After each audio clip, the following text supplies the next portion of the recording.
আলাইকুম রহমতুল্লাহ। ইসলাম হলো শান্তির ধর্ম, আর এই শান্তি একমাত্র ইসলাম ধর্মে আনতে পারে, যেখানে হানাহানি খুনোখুনি কোনো অপশন নাই। আমরা দেখেছি এই নারী জাতির ইজ্জত ছিল না, নারী জাতির সম্মান ছিল না, যেখানে হযরত মুহাম্মদ সাল্লাল্লাহু আলাইহি সাল্লাম এই নারী জাতির সম্মান এনেছে। আয়ামে জাহেলিয়া যুগে কোনো নারী যদি জন্মগ্রহণ করত, তখন তাকে জীবন্ত দাহ করত। সেই দাহ থেকে ফিরিয়ে এনে নারীকে ইজ্জত করে দিয়েছে হযরত মুহাম্মদ সাল্লাল্লাহু আলাইহি সাল্লাম। এখানে দেখা গেছে হিন্দু কোথায় ছিল, একজন লোক মারা গেলে পরে তার সাথে দাহ করে দেওয়া হতো, এখান থেকে ফিরে আসা হয়েছে। এভাবে নারী ইজ্জত আনা হয়েছে।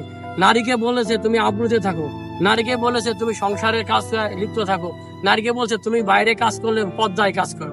এই পর্দার ভিতরে যখন নারী থাকছে, তখন তার নারীর সম্মান বহুত গুণে বেড়ে গেছে। যে নারী সংসারে ছেলে জন্ম দিচ্ছে, সন্তান জন্ম দিচ্ছে, সে মা হিসেবে স্বীকৃতি পাচ্ছে। আর হযরত মুহাম্মদ সাল্লাল্লাহু আলাইহি সাল্লাম এবং ইসলাম ধর্মে বলতেছে মায়ের পায়ের নিচে সন্তানের বেহেশত। এত বড় ইজ্জত দেওয়ার পরও নারী যদি তার সম্মান রক্ষা না করতে পারে, সেটা নারীর ব্যর্থতা। আর এই নারীকে সম্মান ইসলাম এমন ভাবে দিয়েছে, সম্পদ থেকে শুরু করে নারী প্রথম সম্পদ পাচ্ছে তার বাপের থেকে, দ্বিতীয় সম্পদ পাচ্ছে তার স্বামী থেকে, তৃতীয় সম্পদ পাচ্ছে তার সন্তান থেকে।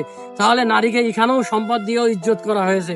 নারীকে যত এত ইজ্জত দেওয়া থাকে, তাহলে সেখানে নারীকে সুন্দরভাবে সম্ভ্রমভাবে থাকতে হবে। নারী অবশ্যই পর্দায় থাকবে, নারী অবশ্যই যুদ্ধে যাবে, নারী অবশ্যই কর্মে যাবে, নারী অবশ্যই দেশ পরিচালনার কাজে অংশগ্রহণ করবে, কিন্তু পর্দায়। যখন পর্দায় থেকে নারী এরকম কাজে অংশগ্রহণ করবে, তখন সেই নারীর ইজ্জত বহু গুণে বেড়ে যাবে। সেই নারী দেশ এবং জাতির জন্য একটা কল্যাণ বয়ে নিয়ে আসবে, এবং তার ভবিষ্যৎ প্রজন্ম যে আসবে, তার সংসারে যে অনাগত সন্তান যে হবে, সে আরো সুন্দর ভালো হবে, তার সংসারে অশান্তি হবে না। যে নারী পর্দায় থাকে, যে নারী নিজেদের কন্ট্রোল করে চলে, সেই নারীর সংসারে কখনোই অশান্তি হতে পারে না। তাই নারীকে যেহেতু ইসলাম সম্মান দিয়েছে, যেহেতু নারীকে ইজ্জত দিয়েছে, যেহেতু ইসলাম নারীকে অনেক সম্মানের জায়গায় বসিয়েছে, তাই নারীর ইজ্জত নারীকেই রক্ষা করতে হবে।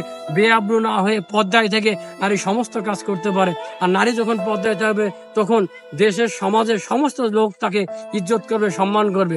আর নারীর যেহেতু সৌন্দর্য আছে, সেই সৌন্দর্য তার স্বামীর কাছে ফুটে উঠুক, বাইরের লোকের দেখানোর কোনো কিছু নাই। আর আল্লাহ যেহেতু এত সুন্দর সৃষ্টি করে রূপ লাবণ্য দিয়ে তৈরি করছে, শুধু সে তার স্বামীর জন্য, অন্য মানুষের দেখানোর জন্য নাই। তাই নারীকে অবশ্যই পর্দায় থাকা উচিত। পর্দায় থেকেই সে সমস্ত সংগ্রাম করতে পারে, দেশ পরিচালনা থেকে, রাষ্ট্র পরিচালনা থেকে সমস্ত কাজে অংশগ্রহণ করতে পারে। তাতে মানুষ নারীকে ইজ্জত করবে, বেইজ্জত কখনোই করবে না। এর আগে আমরা দেখেছি ব্রিটিশ থেকে একজন লোক আসছিল, আমেরিকা থেকে একজন আসছিল, এদেশে থেকে যাওয়ার সময়, এদেশ থেকে বিদায় নিয়ে যাওয়ার সময় শাড়ি পরে সুন্দরভাবে এদেশ থেকে গেছে, স্কার্ট খুলে গেছে। তার মানে বুঝতে হবে এই সম্মান সবাই চায়। মানুষ যখন সুন্দরভাবে সেজে গুজে থাকে, সুন্দর পোশাকে থাকে, যখন পর্দায় থাকে, তারা আরো সুন্দর দেখা যায়। তাই সৌন্দর্যের জন্য আপনি চিন্তা করেন না, সৌন্দর্যের জন্য আপনি পর্দায় থাকেন, আপনাকে আরো সৌন্দর্য